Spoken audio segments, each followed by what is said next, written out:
Kyle Busch could be a free agent and not return to Richard Childress Racing in 2026, and it looks like Spire Motorsports may run a fourth part-time Cup Series car in 2025. What's going on, guys? It's Daniel, and welcome back to our video. We got some NASCAR and other motorsports stories discussed here today on the channel. Let's go ahead and just show them straight those really quickly. We're first going to take a look at a ton of paint schemes that have been revealed over the course of the last couple days. Let's go ahead and just jump straight into them. The first paint scheme we're taking a look at is Justin Haley's 2025 Chili scheme that we'll see in the Daytona 500. This car looks really, really good. Love the colors on it overall. They look sophisticated. Really love the colors. Looking forward to seeing on the racetrack in the Daytona 500. The next paint scheme we're taking a look at is Frankie Muniz's 2025 Netflix The Electric State scheme that we'll see in the Truck Series race at Daytona. Scheme looks pretty good in my opinion. Love the yellow color of it. I think it's good sponsorship placement, and the truck looks really solid overall. The next paint scheme we're taking a look at is Nick Light's 2025 Dexter Drive scheme that we'll see at Dover in July. Scheme's okay in my opinion. Colors look really, really solid, and it's good to see that the SS Greenlight team has a new sponsor for that weekend. The next main scheme we're taking a look at is Elio Castroneves' 2025 Wendy's scheme that we'll see in the Daytona 500. This scheme looks really good. Love the simplicity of it. Great sponsorship utilization. Car looks beautiful. Another great design by Trackhouse Racing. It's an awesome looking paint scheme. The next paint scheme we're taking a look at is Ty Majeski's 2025 Soda Sense scheme that we'll see in select races throughout 2025. There's not many changes from 2024, but there really wasn't anything wrong with the 2024 scheme. It's a decent looking scheme. Looking forward to seeing on the racetrack this year. The next paint scheme we're taking a look at is Josh Berry's 2025 Motorcraft Quick Lane scheme that we'll see in select races throughout 2025.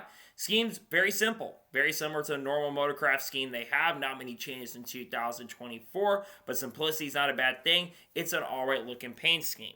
The next paint scheme we're taking a look at is Ben Rowe's 2025 Clark scheme that we'll see in the Truck Series race at Daytona. Scheme's okay in my opinion. Not the biggest fan of the colors of it. I think there's a little bit too much going on with this one personally. It's not my favorite Thor Sports scheme that I've ever seen. The next paint scheme we're taking a look at is Shane Van Gisbergen's 2025 WeatherTech Red Bull scheme that we'll see in the Daytona 500. This car looks really, really good. You've got the Red Bull on the side of the car and the WeatherTech being the main thing taking up the car. It looks really, really good. I think Trackhouse absolutely nailed this one. Looks really solid. And the final paint scheme we're taking a look at is Cody Ware's 2025 Jacob Company scheme that we'll see in the Daytona 500 and throughout this weekend as well. Scheme's alright in my opinion. The colors are decent, very similar to normal Jacobs Company scheme. It's an alright looking car. Looking forward to on the racetrack this weekend.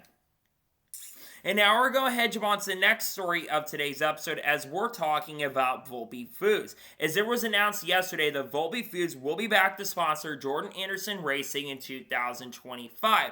And they are expanding their partnership for 2025 as well. They are going to sponsor the number 32 car for 5 races this year and sponsor Blaine Perkins for select races as well, including this weekend at Daytona International Speedway. They will also sponsor Jordan Anderson at Gateway later this year. I believe Austin Green is Circuit Americas in a couple weeks, and I think Blaine Perkins for a race or two this year as well. Volpe Foods had a pretty close association with Jordan Anderson Racing over the course of the last 2 seasons, so great to see that Volpe Foods will be back and will be working with Jordan Anderson Racing in 2025. Really exciting stuff.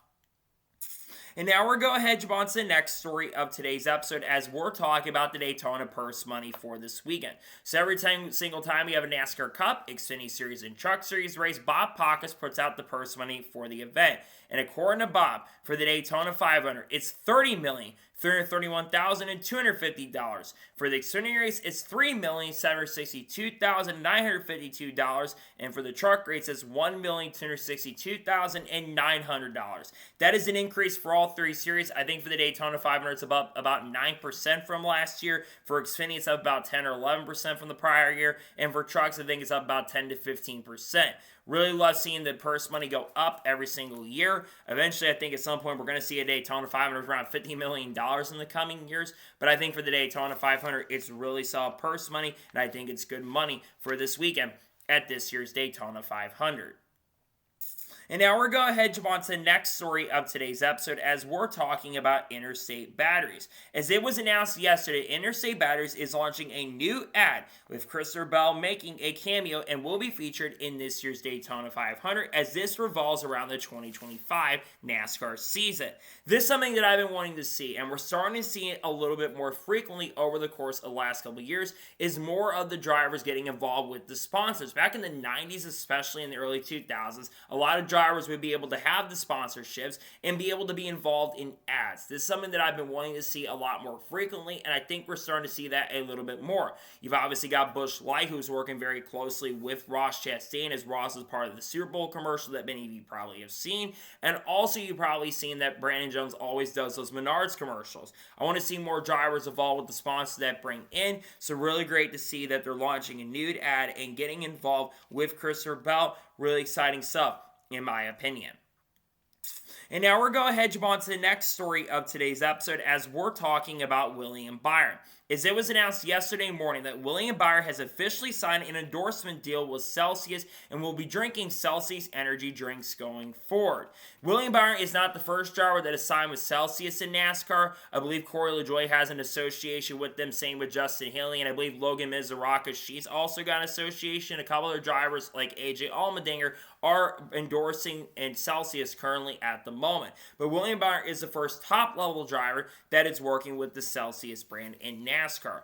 William Byron is going to be able to grow the Celsius brand, especially in people that are William Byron fans are probably going to see that he's drinking that, and they're going to be like, yeah, I do want to try it out and see it for myself. So I think it's really exciting stuff for William Byron. Again, it's really great to see that William Byron has officially signed an endorsement deal with Celsius going into the year, and I think there might be some Celsius schemes down the road for William Byron. Usually with Celsius, they have a paint scheme for them, so I would have to think in the near future you're going to see a Celsius paint scheme for William Byron at some point, either this year or going into 2026.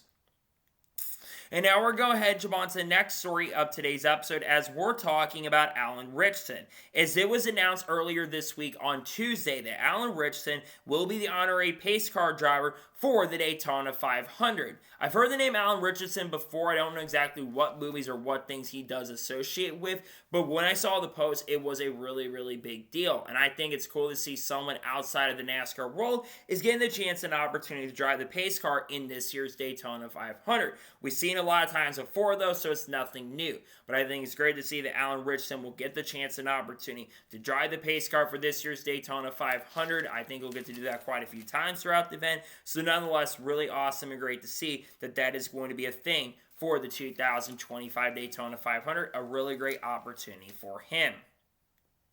And now we're going to head on to the next story of today's episode as we're talking about McDonald's and Wendy's. As it was reported by Adam Stern late Monday evening, that McDonald's and Wendy's will both activate again at Daytona this weekend for this year's Daytona 500. For McDonald's, they're going to be selling free chicken nuggets, while Wendy's in the infield, the midway, is going to be selling free Dave's singles. And they will have sponsorship activations throughout the whole entire weekend, and both of those sponsors will have display cars this weekend. I am so glad we are getting the food wars and the sponsor wars once again. That's one of the fun parts being a fan of the sport is sometimes you're going to have competing sponsors going up against each other at the track. You've got two drivers who are going to have really good sponsorships. You got Bubba Wallace who have McDonald's for this year's Daytona 500, while Ayo Cashinebus is going to have the Wendy's sponsorship. My question is who's most likely going to win the race for the 500, win the food war? My guess is Bubba Wallace just because of the fact I think Wendy's has actually got better food than McDonald's personally, but I do think when it comes to the talent level, even though I think Elliot Cashinebus is one of the most talented drivers in the United States and across the motorsports in the U.S., I do think that Bubba Wallace is a better super speedway racer. So currently at the moment, I'm leaning toward Bubba being the one to go to victory lane of the two guys, and I think the McDonald's branding will likely end up winning the war against Wendy's because of the fact that they basically have a driver who's really good at drafting tracks. And I think it's really great to see that this is something that's going to be happening for this year's Daytona 500. Really exciting stuff. And now we're going to head on to the next story of today's episode as we're talking about documentaries. As it was reported by Adam Stern yesterday afternoon, that NASCAR says it has more than a dozen programming projects, including docs, in the works currently at the moment. And Steve Phelps is wanting a lot of people in NASCAR to start upgrading when it comes to documentaries, among other big projects in NASCAR's new studio that they've built in the last year or so. Remember, NASCAR built a new production facility in Charlotte, North Carolina, and they have been spending a lot of money on that production facility going into 2025. And there's expected to be some live commentaries for the NASCAR Xfinity Series there, unfortunately for the CW this year, though they will probably be at the track quite a bit throughout 2025. Now, hearing something like this, when you hear things from Steve Phelps, sometimes you question what's coming out of his mouth. But I think this situation, having documentaries and things around the sport, yeah, I can definitely get my hands on this. And I think that NASCAR, this is one area where I think NASCAR has done a really, really good job. Their digital team over there has been really, really strong over the course of the last couple of years. And I think they've been doing a lot of great things over there. You think about the NASCAR Classics page that's come out very recently, which we're going to talk about that here in just a short little bit. But I think that more documentaries coming out, the better. They've got that Dale Earnhardt documentary that's going to be coming out on Amazon later this year. I would love to see documentaries on Kurt Busch, maybe Taylor Deegan down the road. A Kyle Larson documentary would be really cool. What about a documentary around the Project 91 car and Helio Castroneves? That would be really cool. And what about some documentaries on people like Bubba Wallace and Carl Edwards as well? Maybe on the people that got inducted in the NASCAR Hall of Fame this year, like a Ricky Rudd and Carl Edwards, or even one on Ralph Moody. That would be also really cool to see. I do think down the road is something that they're going to work towards in the not-so-distant future, but I love the fact they're working on some new documentaries going into 2025, and the more good documentaries you can have, the better it's going to be. Overall, I think it's pretty exciting to see that NASCAR is looking to make some more new documentaries headed into the 2025 NASCAR season. And now we're going to head on to the next story of today's episode as we're talking about Carson Ware. As it was announced yesterday morning that Carson Ware will be driving to 74 for Mike Harmon Racing this weekend at Daytona International Speedway. I believe, if I'm not mistaken, this is going to be the first time that Carson Ware has drove for Mike Harmon Racing in the NASCAR Xfinity Series, and this will be the first time I believe he's raced in the Xfinity Series in a couple years. So if I remember correctly, he tried to make a comeback last year and make a few starts. Carson Ware is a younger brother Cody Ware, of course, is full-time with Bricker Racing in the NASCAR Cup Series this year, and Carson Ware has tried to make a career in the sport like his brother Cody Ware. Now, here's the thing about Carson Ware. I don't really expect much from him. Number one, the car that he is going to be in is going to have to qualify its way in because it doesn't have the owner's points from the transfer, which we're going to talk about here in just a little bit. It doesn't have the owner's points from the transfer going into this year. So I think that this car is going to have a really unfortunate chance. And no disrespect to Carson Ware, but I don't really rate Carson Ware as a driver. I don't think he's going to have the speed to get it done this time around. I think he is unfortunately going to end up struggling to make it into this year's Xfinity Series race at Daytona.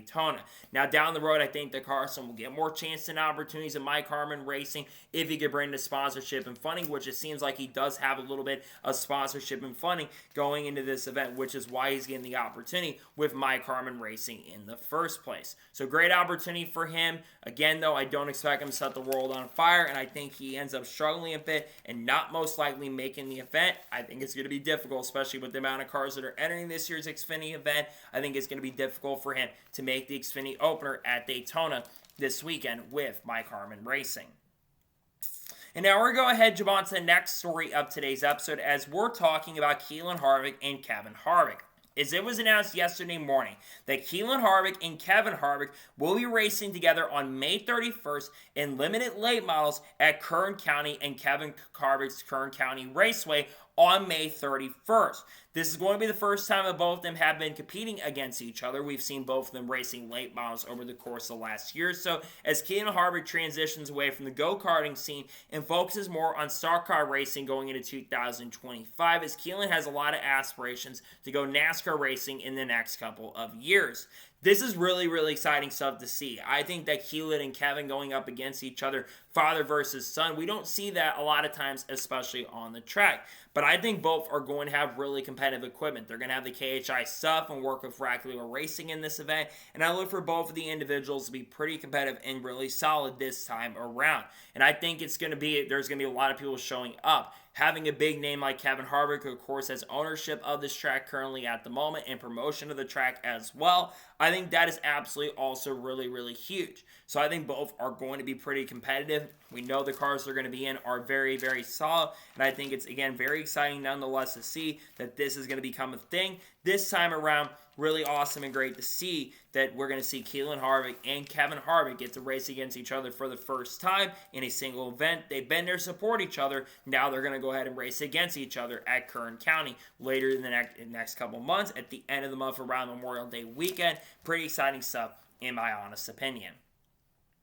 And now we're going to head on to the next story of today's episode as we're talking about NASCAR Classics. Now, many of you that do watch the NASCAR Classics app and watch the page like myself have probably noticed there's been a lot of updates to the NASCAR Classics page over the last day. Number one, they've added more races to the 1960s, the 1970s, and they've also added the 2025 Cookout Clash as well in the last couple of days. But now, NASCAR Xfinity Series races for the first time have officially been added to the NASCAR Classics page. I gotta say, there was a little bit of a bug with the website, but they have fixed and resolved the issue where the thing would restart every 5 minutes, but that issue has been resolved, which is a really good thing. I've been a big fan of the NASCAR Classics page since it came out about 2 years ago. I've watched a lot of races on the page. There's a lot of really cool and crisp looking diagrams, and I think overall the website looks really good. They've added 20 Xfinity Series races because they added 10 more yesterday, so I do think there is going to be more Xfinity races. Tim Clark, who does a lot of the digital stuff over there, who's running the digital team over there, I got to give a lot of praise to him because Tim has done an excellent job running the page, and I got to say there's a lot of really good things about the page itself, and I'm really glad that the Xfinity Series is getting added. He did say down the road the plan is to add some Truck Series races, and once that gets done, they are going to eventually start going to the regional side of things, which is great to see. I think this is a huge win for the sport as a whole. Having a place to go to watch old races, you don't have to just go to YouTube. There's a place to go to, and I think overall there's a lot of positive things that I really do like about the new NASCAR Classics page, and it's a big thumbs up for me to see that NASCAR Xfinity Series races for the first time have been added. Pretty exciting stuff nonetheless, and glad to see that NASCAR Classics races have basically been updated once again and added Xfinity Series coverage for 2025. Really exciting stuff in my opinion. And now we're going to head on to the next story of today's episode as we're talking about a torque sensor. As it was reported by Boles Tatarevic, who does a lot of stuff in this industry, he basically reported that NASCAR has officially added a torque sensor details to the rulebook for the first time in 2025. Now, NASCAR teams are not required to have a torque sensor going into this season, but they are adding a rule on that going into this year. Now, why has a torque sensor been added? Well, there's a big reason for that. We talked about in a video earlier today that you have probably seen at this point.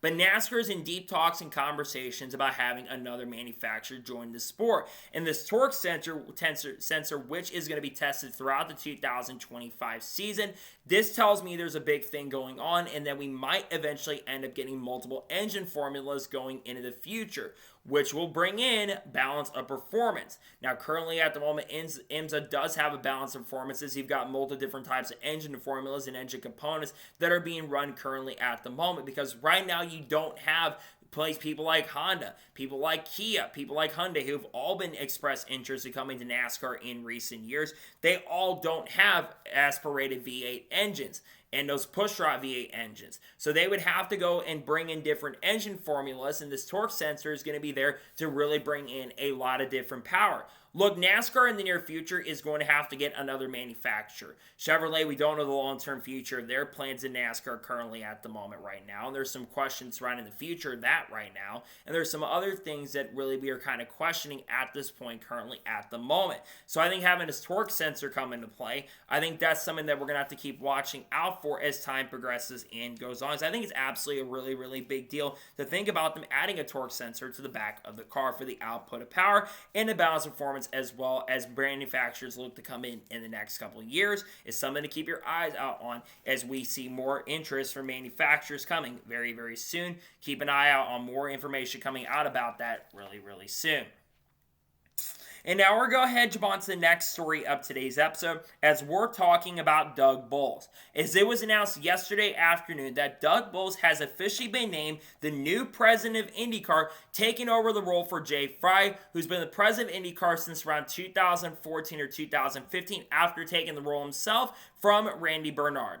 I want to praise Jay Frye really quickly. Jay Frye, I think, has done a really solid job as the president of NASCAR, but as David Lamb mentioned in his video, the people over at IndyCar, the higher-ups, did not give him enough of rope where he could have made a lot of moves that he really wanted to make. There's a lot of things that Jay really wanted to do that, unfortunately, he could not do, but he also wasn't out in front of the people like Randy Bernard was, so that was a little bit of a negative in Jay Frye, but I think a lot of stuff that Jay Frye did when it comes to the Aero 18 kit they brought in 2018, some of the updates to the aero screen, among other things, he oversaw a lot of those things, and I think that's something that I think he did really good. But when it was announced yesterday that Doug Boles was going to be coming in to be the president of IndyCar, I got really excited about this. Doug Boles has done a really good job as the president of Indianapolis Motor Speedway, and the guy gets it. He completely understands everything about IndyCar. He's been a former IndyCar owner in the past, and he's also worked in the sport for a very, very long time. And I think that he is going to, in my opinion, do a really, really good job if the people at Team Penske give him the opportunity and chance. He's got a lot of ideas that I think that could be really used to grow IndyCar in a really, really big way, and I'm really excited about this. I like Doug Boles. Doug Boles has done a lot of good things, and there's a lot of great stories around Doug Boles. But now he's going to be facing a lot of that pressure, which of course he will still be running the Indianapolis Motor Speedway. So I think that the relationship between those two is going to get a lot stronger than it's been in prior years as well. This is really exciting news for sure. I really hope Doug gets the reins pulled in. I also do think that Doug will be able to control some of the things going on in the sport currently at the moment. For IndyCar, IndyCar really needs desperately to grow at the moment right now. And I do think that with Doug running the operation over there, I think there's a very likely opportunity and chance that we're going to see the sport grow in a pretty massive and big way. I like the future where IndyCar is going at the moment. And again, it's really exciting to see nonetheless that Doug Boles will get the chance and opportunity to be the president of IndyCar for the first time. I think it's fun to see this. I think there's a lot of hypotheticals that could really come around with him running the sport. I really hope he can do a really good job because I do have a lot of hope and confidence now for the future of IndyCar currently at the moment. I like seeing that Doug will get the chance and opportunity to run IndyCar. Congratulations to him on being promoted to being the president of IndyCar going forward into the not-so-distant future. And now we're going to head on to the next story of today's episode as we're talking about Junior Motorsports. As last night for the parade, the Junior Motorsports hauler has officially arrived for the 2025 Daytona 500.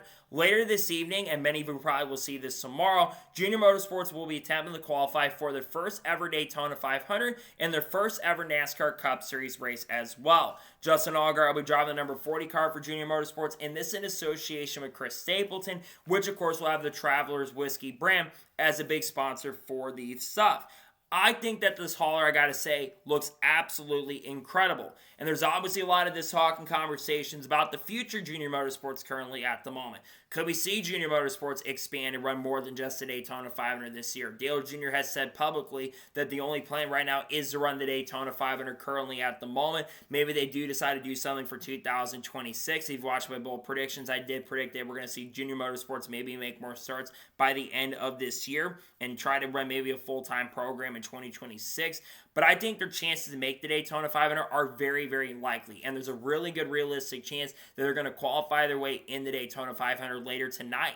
I think because of how fast the Junior Motorsports cars are, and the Hendrick Motorsports team is going to be preparing with the Hendrick engines, and we've seen how fast the Hendrick engines have been qualifying for the Daytona 500 in the past. I think it's very realistic that they make the 500 later tonight, and I think that the pace and speed is really going to be there for the cars that are paired by Hendrick Motorsports. I think it's just really awesome that after years of waiting for them to finally do it, we are going to see Hendrick Motorsports finally field a car in this year's Daytona 500. The car looks really, really good. Having the whiskey brand associated with that is really exciting stuff. And again, I'm just glad to see nonetheless that Junior Motorsports is going to have a car in this year's Daytona 500. We've been waiting for this for a very, very long time. It's finally going to happen, and I think there's a really great chance and strong opportunity that they'll be able to make the Daytona 500 this year. Congrats to them on getting the opportunity to run the Daytona 500. I think they've got a really good opportunity to do it, and I think the cars will be fast enough where I think that Justin Allgaier could surprise a lot of people. He's a pretty dang good super speedway racer, so I think that we'll see this car have a really great chance of making the Daytona 500 later this week. And now we're going to head on to the next story of today's episode as we're talking about 2311 in Front Row Motorsports. Now, obviously, we know that 2311 and Front Row Motorsports are currently suing NASCAR at this particular moment. And many of the drivers that work at both those teams that are current or former drivers at 2311 Front Row were asked questions by Bob Pockrass about what's been going on with the lawsuit and have they been paying attention to the lawsuit currently at the moment. And were they worried about losing their seats going into the year?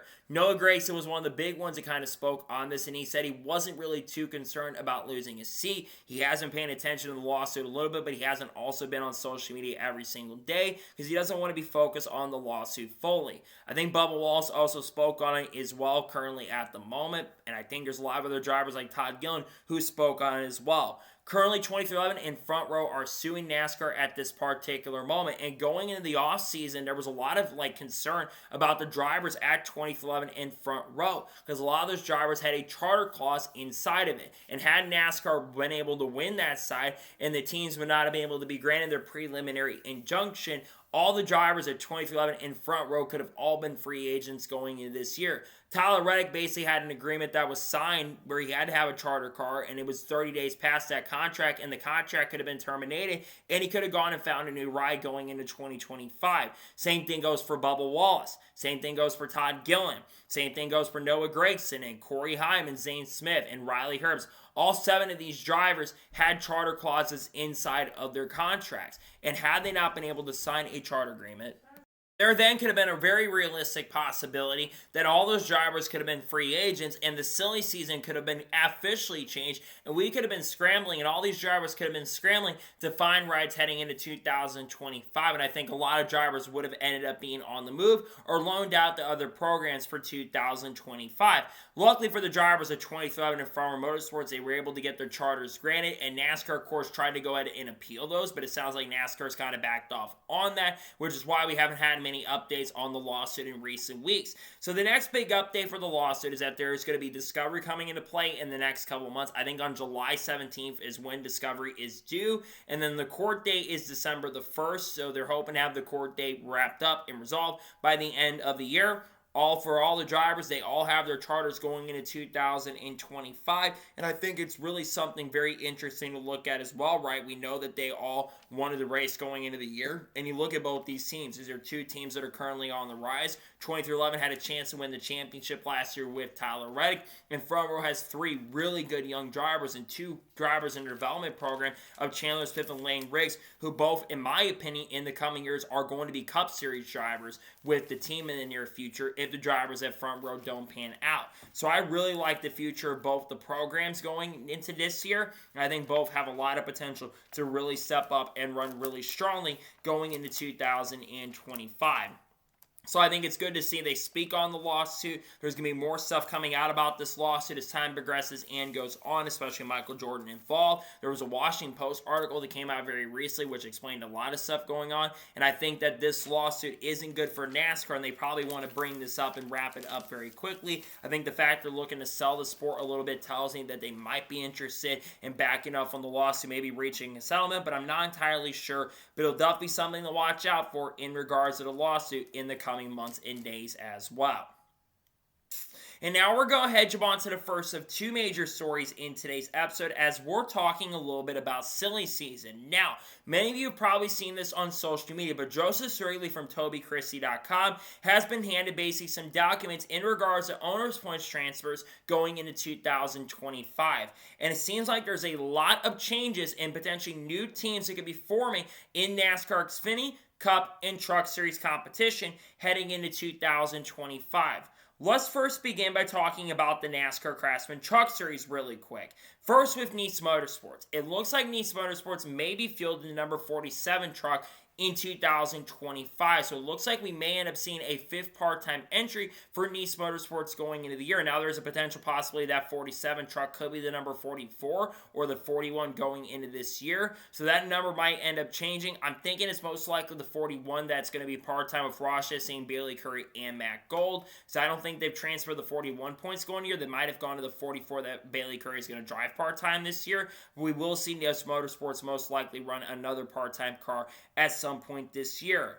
Now let's move on to the NASCAR Xfinity Series, because there's a lot of changes that it looks like will be coming in for this year. First, it looks like there is going to be a second big machine racing car going into 2025, with the number being 98, which is taking place of the number 98 from Stewart-Haas Racing, which obviously Stewart-Haas Racing no longer exists currently at the moment.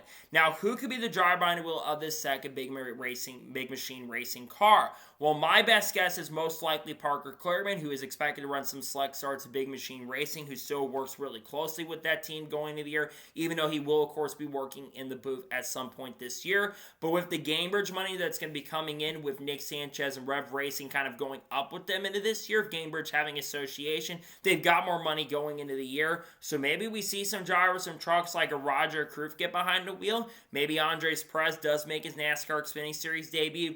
Maybe we see some drivers like a Kyle Busch drive this car at some point this year. Maybe we see Austin Dillon get behind the wheel. Maybe we see AJ Allmendinger make some starts in this car. That is certainly a possibility and something that we could end up seeing in 2025 with Big Machine Racing.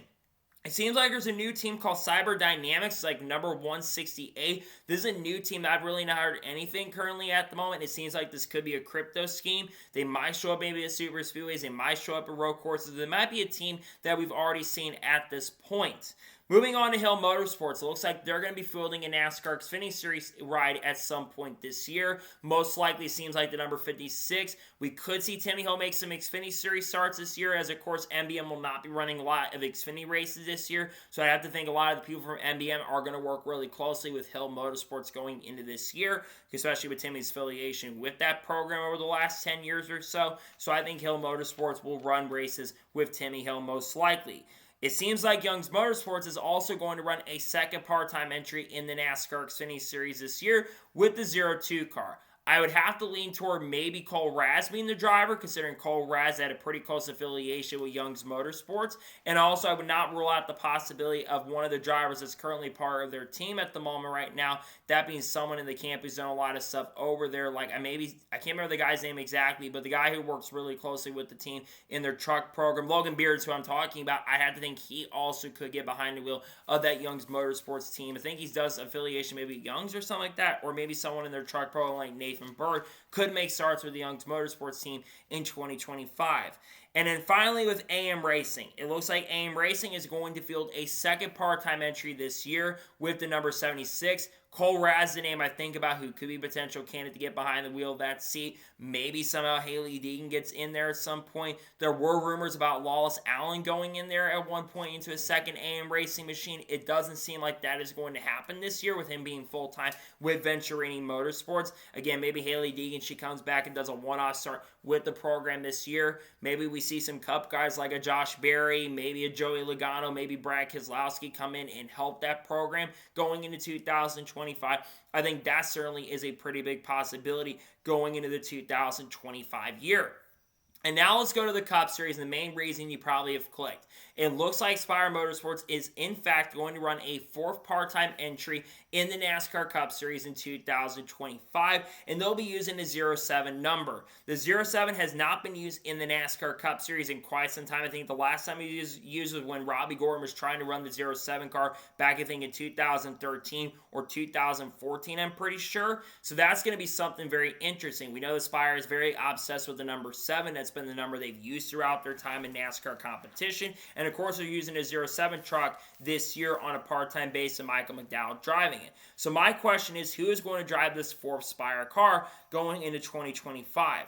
Well, my best guess is probably some of the drivers in the Truck Series program at the moment right now. Maybe Roger Kroof does make his NASCAR Cup Series debut this year. Roger is going to run some Xfinity Series races, for what I understand, with Junior Motorsports. And I think especially with the association with Spire, they can't run a fourth full-time car, so that could certainly be a possibility. Maybe they're getting this car prepared for Kyle Busch going into 2026. That could certainly be something to watch for as well. I also think there's a chance that Connor Zilisch makes a few starts with their Cup Series program. Connor is going to make his NASCAR Cup debut in 2 weeks from now at Circuit Americas, the number 87 car from Trackhouse with Red Bull sponsorship. Maybe this could be a possibility for someone like a Carl Edwards down the road to get behind the wheel, like a Casey Kane, or some other drivers in the road course side of things getting behind the wheel, like a Daniel Ricciardo. Daniel Ricciardo, I think there's a good chance he will make a start at some point with this program this year, or at least make a start in NASCAR going into 2025. So I think that's something certainly to watch out for going into the year. But I think for Spire Motorsports having a fourth part-time entry,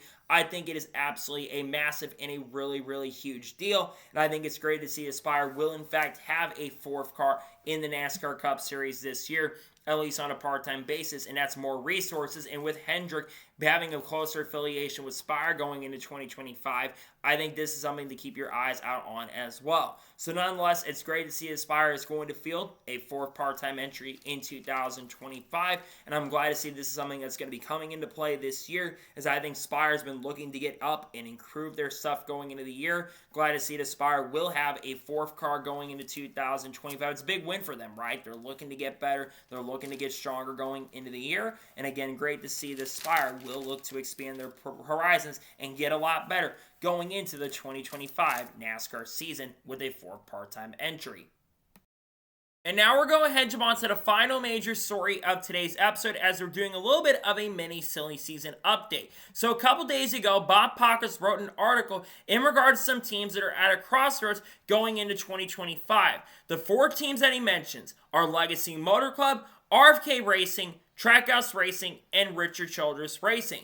And reading the article, there was some very interesting stuff that was brought up headed into 2025, but some other stuff that was not mentioned. Let's first begin by talking about Legacy Motor Club. We already know that Eric Jones has signed a contract extension through 2026, but one driver that is not safe going into the 2026 season is John Hunter Nemechek. There was a lot of talks and conversations that John Hunter could have lost his ride at some point in 2025. There was a lot of chatter inside the industry that Corey Heim could have replaced John Hunter going into 2025 had John Hunter not performed at the end of the year. Luckily, that same day that report came out, John Hunter had one of his best races of the season and finished inside the top 10 and ran top 10 most of the day at Las Vegas Motor Speedway. But John Hunter's really going to have to step up going into 2025 if he wants to keep his seat going into 2026, because one, he got Corey Heim, who's waiting in the wings, who I think is talented enough to take that 42 Legacy Motor Club and run a lot better than John Hunter. But number 2, he really doesn't have much of a future in NASCAR if he does lose his seat. So we need to see John Hunter really step up to the plate and run a lot better in 2026. Moving on to RFK Racing, all their 3 drivers are set, I believe, through 2026. Ryan Preece, I think, signed a multi-year deal with RFK Racing going into the year. I also do believe that Keselowski and Busch are set long-term, considering Keselowski is the owner of the team. He ain't going to be going anywhere going into 2026. Now, moving on to Hendrick Motorsports, they have everything set except for William Byron going into 2026, but I do expect if Byron has not already signed the contract extension, that he's probably going to have a contract extension announcement in the coming days and weeks with Hendrick Motorsports, because Byron's been good enough, and I don't see him going anywhere anytime soon. And then you've got other teams that are out there. But let's first begin by talking about Trackhouse Racing here. So obviously one of the biggest secrets is that Daniel Suarez is probably the biggest name currently at the moment on the hot seat going into 2026. Trackhouse Racing last year in 2024 did not have as strong of a season as they had in prior years. Ross is saying while not making the playoffs, he did have some really good runs with the team, but unfortunately because of some mistakes and also some bad luck and a bunch of fluky winners throughout the year, it unfortunately cost him a shot and opportunity of making the playoffs last year. But I do think that going to Suarez, he did make the playoffs last year, had some decent runs, but Daniel Suarez is a free agent right now going into 2026. There's a really good chance and possibly that Daniel Suarez will not be back with Trackhouse Racing next year. One, Shaman Gisbergen's a rookie. He brings sponsorship with him. He's not going anywhere. Same thing with Ross Chastain. They bring sponsorship from Busch, and Ross-Chastain's been winning races every single year since getting with Trackhouse in 2022. Daniel Suarez, in the 5 years he's been with Trackhouse Racing, has only picked up 2 victories, and one of them was a 3-wide finish, beating Kyle Busch and Ryan Blaney. So while I do think that Daniel Suarez is a talented driver, I think he really needs to step up to the plate if he's going to keep his seat. And I think it's very unlikely he's back with Trackhouse next year because of Connor Zilisch. I think Connor Zilisch is going to set the world on fire in Xfinity this year. I've been really high on this kid the last couple years because I really think that Connor's got a lot of talent and he's got a lot of potential going into this season. So I really think we need to see Suarez have a career year, and he needs to be contending on a week-by-week basis. Otherwise, it's very, very likely that he will not be back with Trackhouse. I think he likely goes to Kaulig next year. I think he'll still be part of that Trackhouse entourage, and Ty Norris also really likes him. So I think it's very likely that Suarez will have a ride in some sort of capacity going into 2026. But the main reason you probably clicked on this video, Kyle Busch being out of Richard Childress Racing. This is going to be a contract year for Kyle Busch at RCR. And I think it's very likely at the end of this year that Kyle Busch will look for options going into 2026. Look, could RCR be a good team in 2026? They certainly could be, but I wasn't really inspired by the hirings they got going into the year. Now, yes, they got Richard Boswell right, but Richard Boswell's working with Austin Dillon. If Richard Boswell's working with Kyle Busch, I'd be like, okay, now we're going somewhere, even though I don't think Randall Burnett is the problem over there at RCR. Randall Burnett, in my opinion, has been a really, really good crew chief with that number 8 car. But I wasn't really inspired by some of the hirings they made over there. Austin Dillon's really struggling. I think he's getting close to the end of his career currently at the moment right now. So I think this could be one of his last years in the NASCAR Cup Series at this point. But I think for Kyle Busch, this will likely be his final year at RCR if this team really doesn't step up to the plate and run really, really good. There is a chance he could come back to RCR. There's no question on that. But I think there's a good chance he won't be back with RCR next year. Now, let's say Kyle Busch does not return to Richard Childress Racing in 2026. Where could he go next year? Well, I think there's definitely some options for him going into 2026. There's options for Spire. We know Spire is going to run a 4th part-time car in 2025, and I think that if they could find a way to run a full-time unchartered team, they could certainly do that for Kyle Busch. Because I don't see Carson Ware, McDowell, or Haley leaving at least for the end of the year. I think the most likely scenario for Kyle to get over there is that he's probably hoping that Michael McDowell ends up retiring so he can go to the 71. Because I think Spire's on the ascent while RCR is on the descent currently at the moment. So I think Spire is a really good option going into this year. You've also got some other teams like 23XI that's been mentioned. I don't see him fully going to 23XI right now, but that's one ride I've heard is a potential possibility for Kyle. My only issue is I think all the drivers at 23XI are signed through 2026 minimum. I think Herbst has a multi-year deal with 23XI. Bubba we know is a contract through 2026, and Tyler Reddick's pretty much got a lifelong contract with 23XI currently at the moment, so they're not going anywhere. I get the contracts can be easily broken, but I don't see that changing going into this year. And then you have, of course, some other drivers, teams out there like Legacy. If John Hunter somehow doesn't come back, that could certainly be an option going into next year. But I think Kyle Busch will be looking to go somewhere else that's more competitive. Legacy is a team that's in a worse position than RCR right now, so I don't see him going over to Legacy. I've seen some people mention Trackhouse and taking the 99. I don't see him going to Trackhouse. I think that'd be a really good team to go to. 1 year gap year for Connor Zilisch down the road, and maybe this could lead to Kyle Busch going to Junior Motorsports in some way, shape, or form in the future if they have a Cup program full-time, which I think that's another option down the road, because that'd be really cool if that ended up happening, but I'm not sure if that's going to happen.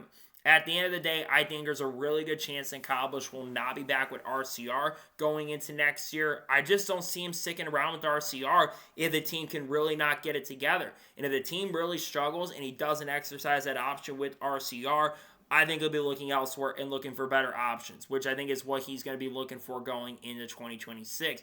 I really hope this team can turn it around and get a lot better, but I'm not confident. I'm not confident this team is going to really step up to the plate and run a lot better. So I think Kyle Busch will be looking for a new ride most likely heading into 2026.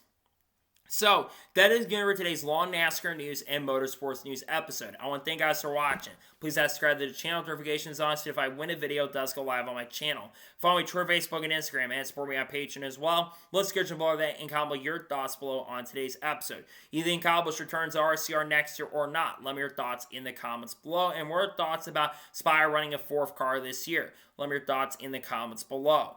There will be another video dropping today on Daytona 500 qualifying. Then tomorrow we are going to have the paint skin video dropping for the Daytona 500. If there's any major news that does break in the coming days, we'll discuss here live on the channel. And then, of course, we also will have reactions to the duels. And then on Friday, we are going to have reactions to the truck race and a news video dropping. And this weekend, we should have a lot of content dropping. We've got videos on people like Haley Deegan, Shane Van Gisbergen, Carl Edwards, Kurt Busch, Kyle Busch, Chase Elliott, Bubba Wallace, Ross Chastain, Daniel Suarez, Alex Bowman, Hendrick Motorsports, Junior Motorsports, the lawsuit with 23 on the front row, Chandler Smith, Eric Almirola. Again, people like Cletus McFarland. We'll talk about all those people on the channel really, really soon. So anyways, like I said, I want to thank you guys for watching today's episode, and I'll see you guys next time for more great, awesome NASCAR content, other motorsports content on the channel like this. Take care, everybody.